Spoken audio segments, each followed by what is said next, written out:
22 साल नफीसा मोहम्मदी काबुल में high school से किक बॉक्सिंग सिखा रही हैं।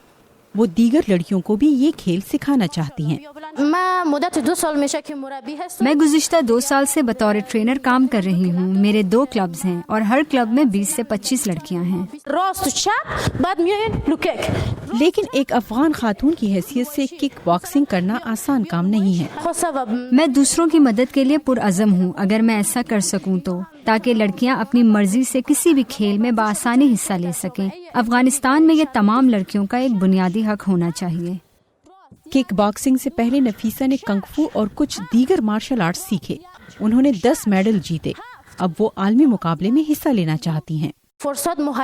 मेरे पास मुकाबलों में हिस्सा लेने के लिए बैरून मुल्क जाने के मौके थे, लेकिन बदकिस्मती से न ही मेरे पास रकम थी और न ही किसी की मदद, मगर मैं मुस्तकबिल में जाना चाहती हूँ।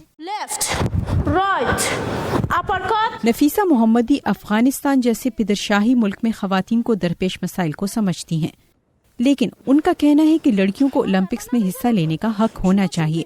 इसलिए वो अब अफगानिस्तान भर में अपने ट्रेनिंग क्लब्स खोलना चाहती हैं। हिदायतुल्लाह नूरी की रिपोर्ट के साथ Nilofar Mughal, Voice of America.